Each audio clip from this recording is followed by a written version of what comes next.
Now let us come with one example on finding the force. So we have that question: a charge Q2 of magnitude 10 microcoulomb, this is coulomb unit, is located near at this position, and we have to find the force exerted on Q2 due to Q1, यानी Q1 Q2 के ऊपर force exert कर रहा है. Q1 का magnitude है 33 microcoulomb and it is placed at 38 minus 2 meter. This is the question. Now if it is this question, I can plot this in a systematic way. This is our point Q1, ये Q2 है. Q1 का location ये है 38 minus 2, और जो Q2 है उसका location है -3, 1 एंड 4. ये तो क्लियर हो गया. अब क्वेश्चन क्या है? Force exerted on Q2. Force exerted on Q2 by Q1. Yes. So let us write the formula as force exerted on Q2 due to Q1 is, तो फॉर्मूला है देखिए, F 2 के ऊपर है तो 1 to bar as 1/4 pi epsilon naught, again Q1 Q2 by R square into, अब हम unit vector लिखेंगे R 1 to बार, 1 2 के ऊपर फोर्स एग्जर्ट करा है. So based on that will write 1/4 pi epsilon naught Q1 Q2, directly I will be writing R cube into R2 minus R1. ये तो हो गया हमारा फॉर्मूला. अब हम सबसे पहले R2 minus R1 फाइंड करेंगे. तो देखिए ये वेक्टर जो है it is pointing from Q1 to Q2, तो इस वाले वेक्टर को हम लिखेंगे R12 bar is equal to R2 minus R1 बार.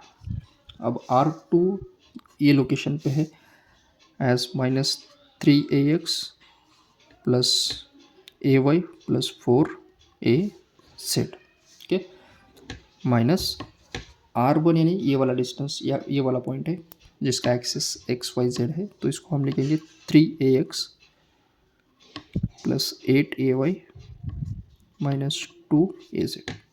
हो गया क्लियर? ओके, सो आप सब्ट्रैक्ट करेंगे इसको, -3AX AY प्लस 4AZ, ये है -3AX, ये है -8AY, और ये माइनस माइनस है प्लस 2AZ. तो ये वाला डिस्टेंस आ जाएगा R12 bar is equal to, देखिए -3 it will be -6AX plus AY का देखिए ये प्लस यहाँ पर minus, so will be getting -7AY bar, और इन दोनों के बीच 4 + 2 will be 6, so it will be 6AZ bar. ये तो आ गया R12 bar. Similarly we need distance between them, तो हम इसका मैग्नीट्यूड कंसिडर करेंगे. Mod R12 bar will be under root -6 square plus -7 square plus 6 square, and if you take its value, if you substitute those values, we'll be getting this distance as 11. Now let us come across putting those values in this equation. So हमें मिलेगा 1/4 पाई 8.854 10⁻⁻12, ये epsilon not की value है, into R cube. अब देखिए R है 11, तो ये आ जाएगा 11 का क्यूब, इंटू ये जो वेक्टर है वो है -6AX -7AY plus 6AZ into Q1 Q2 है. देखिए Q1 का वैल्यू है 33 माइक्रोकुलम, तो लिखेंगे 33 इंटू 10⁻⁻6 मल्टीप्लाइड बाई Q2 है 10 माइक्रोकुलम का, तो लिखेंगे 10 into 10⁻⁻6. Always remember this term, 1 मिली 10⁻⁻3 होता है, 1 मैक्रो 10⁻⁻6, 1 नैनो 10⁻�9, और अगर पिको दिया है तो 10⁻⁻12. This is important.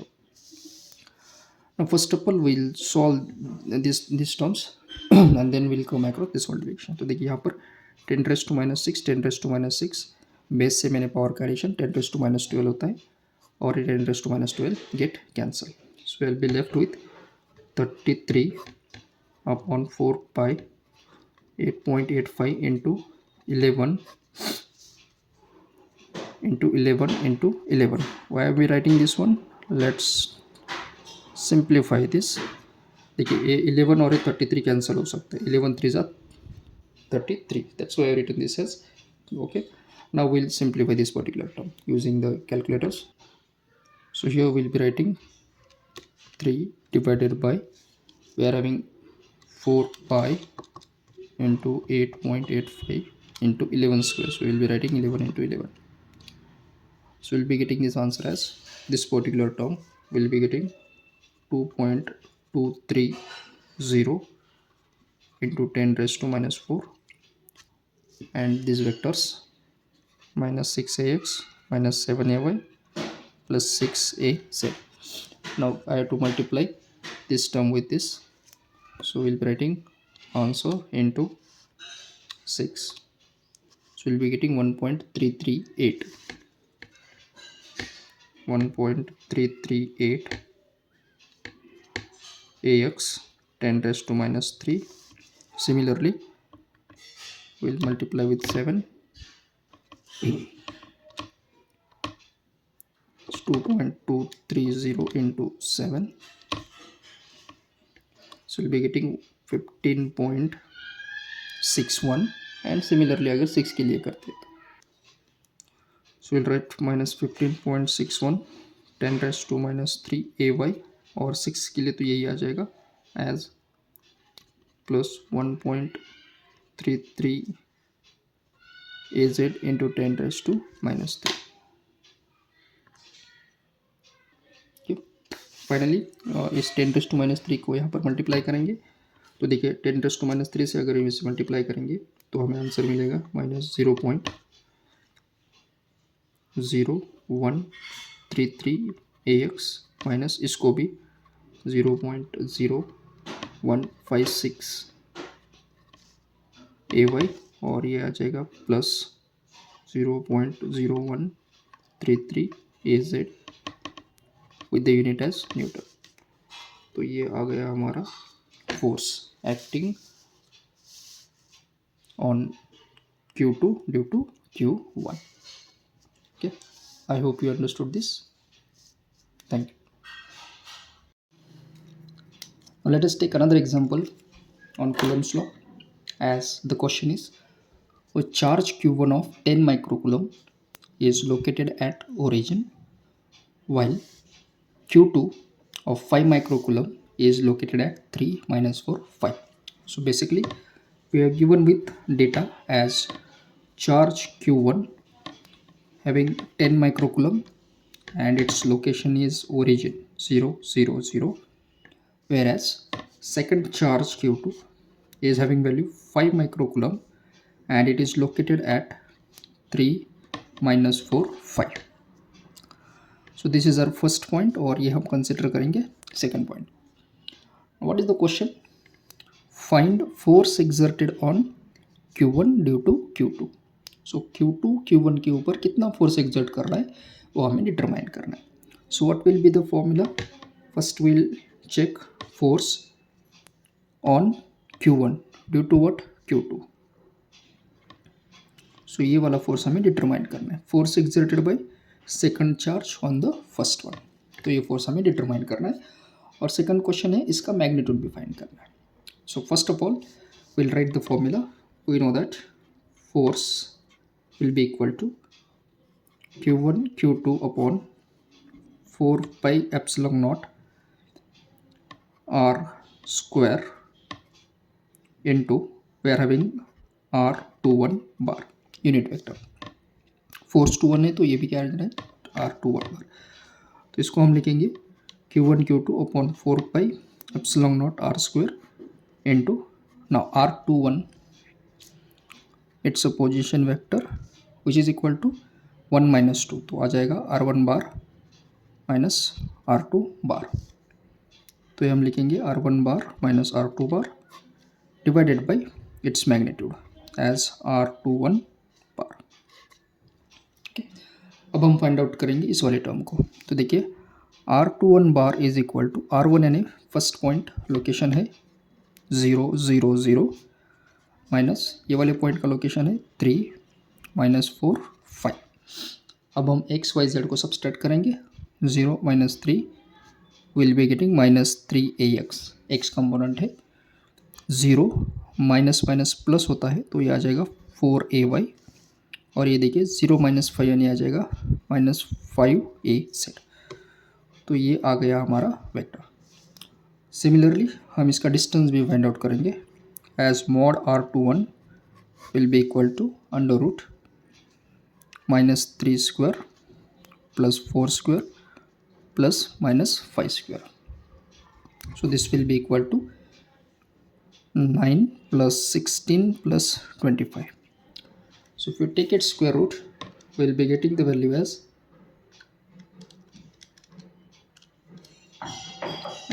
7.07. तो ये तो आ गया हमारा distance between this two particular points. अब हम इसको यहाँ पर सब्सटीट्यूट करेंगे. Q1 10 माइक्रोकूलम, तो ये है 10 × 10⁻⁻⁶. Q2 5 microcoulomb upon 4 pi.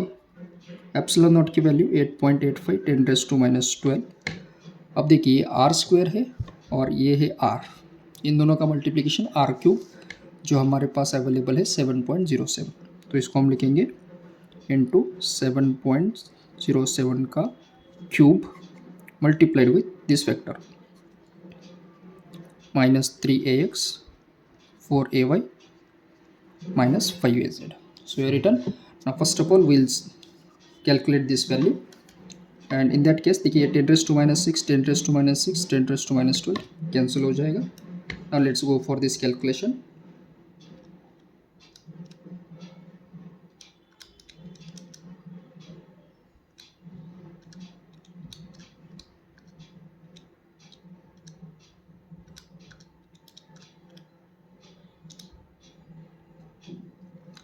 So we'll be getting around 0.011, and now we'll multiply this. तो इसको हम लिखेंगे 0.0112 multiplied with components 5az. Now if we multiply this with all x, y, z components, we'll be getting first term as -0.033ax. Next with this value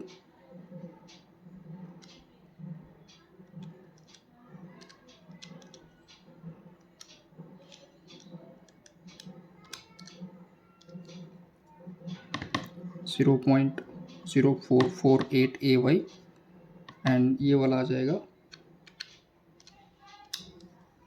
as -0.056az.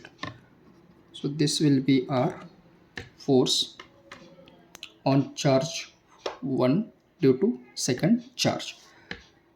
अब ये तो आ गया vector form में. That means this will be answer for first question. Second question which was asked is find its magnitude. Now if you find its magnitude, we will be writing mod f21 is equal to square root इस वाले का square plus 0.0448 का square plus 0.56 का square. Now if you take its square root, we'll be getting the magnitude. So finally we'll be getting that answer as, you can see, 0.0789. So we'll be writing 0.0789 Newton. So this will be the magnitude. Okay, so in this way we can find the force exerted by one charge on the other charge.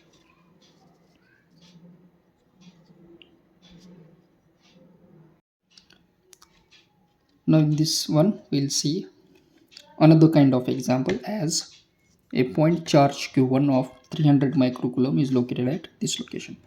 तो सबसे पहले तो हम given data लिखेंगे as q1 is 300 microcoulomb और इसका location है 1 -1 -3, and it experiences a force of bar which is 8ax -8ay plus 4az Newton due to A point charge at 3 - 3 2। तो देखिए क्या दिया है, ये वाला पॉइंट चार्ज एक फोर्स एक्सपीरियंस कर रहा है, किसकी वजह से, सेकंड पॉइंट चार्ज की वजह से।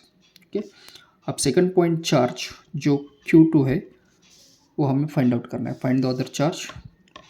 ओके, और इसका जो लोकेशन है वो है 3 - 3 - 2। अब इस वाले में ये जो फोर्स एग्जर्टेड है ये क्यों, किसकी वजह से है, सेकंड चार्ज फर्स्ट चार्ज के ऊपर फोर्स एक्सर्ट कर रहा है। तो ये जो एफ बार है इसको हम लिखेंगे force exerted by second charge on the first. तो ये आ जाएगा F21 बार। इंपॉर्टेंट टर्म क्या है, देखिए ये सेकंड वाला चार्ज फर्स्ट के ऊपर एक फोर्स एक्सर्ट कर रहा है जिसका ये कुछ वैल्यू है, और on behalf of that we have to find Q2। तो इस वाले क्वेश्चन को सॉल्व करने के लिए again first we'll write the formula which is Q1 Q2 4 pi again epsilon naught r square multiplied by unit vector. अब देखिए अगर फोर्स का डायरेक्शन 2 to 1 है तो यूनिट वेक्टर का डायरेक्शन आ जाएगा R21 बार। देखिए अगर ये Q1 है और ये Q2 है, सो Q2 is exerting force on Q1, तो वेक्टर का डायरेक्शन कुछ इस तरह से होना चाहिए। तो ये आ जाएगा vector R21 bar upon mod R21 उसका मैग्नीट्यूड। अब अगर हमें R21 फाइंड करना है तो यहाँ पर हम लिखेंगे R21 इज़ नथिंग बट 1 - 2 आ जाएगा, तो हम इसको लिखेंगे P1 - P2 या फिर R1 - R2 लिख सकते हैं। तो ये P1 है 1 - 1 3 और P2 है 3 - 3 - 2। Now if you subtract these two, first 1 - 3 will get -2 along x direction। अब इन दोनों का सब्सट्रैक्शन माइनस माइनस प्लस होता है, तो ये आ जाएगा +2ay। ये देखिए माइनस माइनस प्लस है तो ये आ जाएगा +2 और ये -3 है, विल बी गेटिंग -a0। तो ये आ गया हमारा वेक्टर। सिमिलरली हम उसका डिस्टेंस भी फाइंड आउट करेंगे using under root -2 square +2 square -1 square which will be equal to 4 + 4 + 1 as 9। तो ये डिस्टेंस आ जाएगा 3। अब हम वैल्यू सब्सटीट्यूट करेंगे। सबसे पहले तो जो फोर्स अवेलेबल है उसको हम लिखेंगे 8ax - 8ay + 4az is equal to Q1 है 300 माइक्रोकूलम, Q2 अवेलेबल नहीं है यानी हमें वो डिटरमाइन करना है, इनटू जो वेक्टर है ये है 2ax 2ay - az divided by 4 pi 8.854 10⁻⁻12 into. अब हमें ये पता है ये दोनों का मल्टीप्लिकेशन r³ होता है जो कि ये वाला डिस्टेंस है, तो इसको हम लिखेंगे 3 का क्यूब। ये आ गया। नाउ सबसे पहले तो हम ये टर्म्स जो है अवेलेबल इनको हम सिंप्लीफाई करेंगे। So first will perform this calculations.